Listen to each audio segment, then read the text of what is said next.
Okay, at Love Clark again.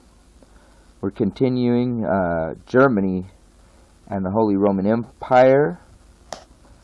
I'm reading this for people that can't read good or can't read at all, or people that have reading comprehension problems. That's why I'm reading this. They don't offer audio books for these magazines, and it's a shame. I know people should be able to learn how to read, and they don't get to learn how to read, and they never get to fully hear the details. They only get to, they never get to read it for themselves. They get to hear it in little bits and pieces from people, but they never get to read it for themselves. So we're going to read chapter 3, and I hope people enjoyed this, because I know it's slow and kind of boring, but it gets good, and there's parts and some of this stuff that's really worth watching and checking out. So let's continue on chapter 3, Germany and the Holy Roman Empire. Okay, let's move on. Okay. When Adolf Hitler was 17 years old, a radical change occurred in his life. A friend close to Hitler was deeply shaken by his voice. In his book called The Psychopathic God, Adolf Hitler, Robert G.I. Waite wrote, "After gazing intensely at his friend for a full minute, he began to speak. Never before and never again have I heard Adolf Hitler speak as he did in that hour, as we stood there alone under the stars, as though we were the only creatures in the world." Kubizek thought there was something strange about Hitler that night. It was as if another being spoke out of his body and moved him as much as it did me. It wasn't at all a case of a speaker being carried away by his own words. On the contrary, I rather felt as though he himself listened with astonishment and emotion to what burst forth from him with elementary force.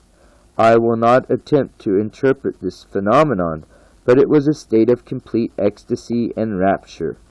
What Hitler said that night has been lost, but one thing was burned in Kubizek's memory.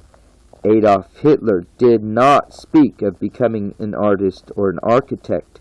Now he saw himself, like Rienzi, as the Messiah of his people. He spoke of a mandate, which one day he would receive from the people to lead them out of servitude to the heights of freedom. He spoke of a special mission, which one day would be entrusted to him. We need to think about and let God interpret this very rare phenomenon. Hitler's friend said another voice spoke through him. Both of them were stirred emotionally. After that experience, Hitler no longer thought like a 17-year-old boy. He saw himself as the Messiah. This is exactly the way the devil thinks. Isaiah 14:14. Hitler knew he would receive a mandate, a special mission, to lead his people. Something extremely rare and radical occurred that night. Let's continue the 6th head. When Benito Mussolini became the Italian leader before World War II, he called his regime the Holy Roman Empire. Herbert W. Armstrong knew this was the 6th head of the Roman Empire, Revelation 17:8. What Mr. Armstrong didn't understand was that Hitler played the key role in the Holy Roman Empire, not Mussolini.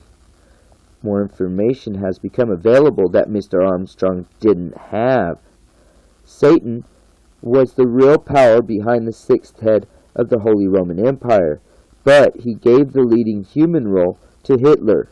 Hitler led the Holy Roman Empire even though he didn't openly call his regime by that name. However, the Third Reich has a similar meaning. The Bible says this political beast is always guided or heavily influenced by a great church. However, much of this church connection is usually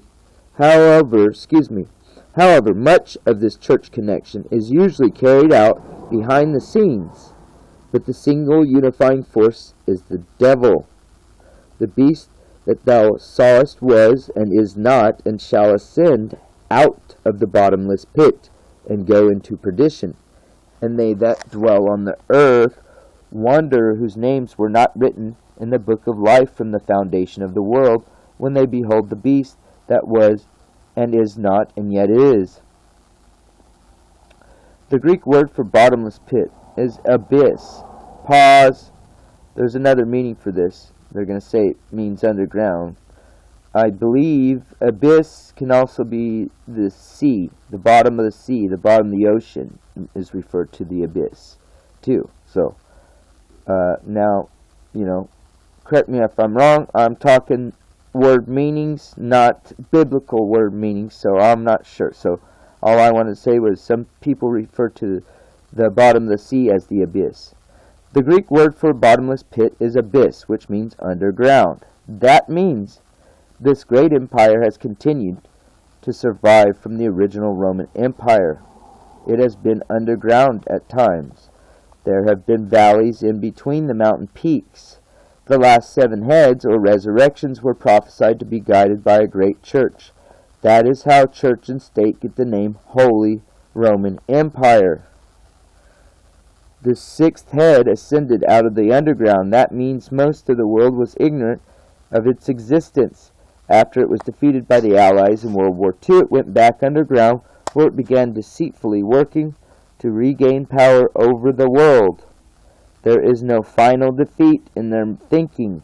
A defeat is only a setback in their goal of world domination.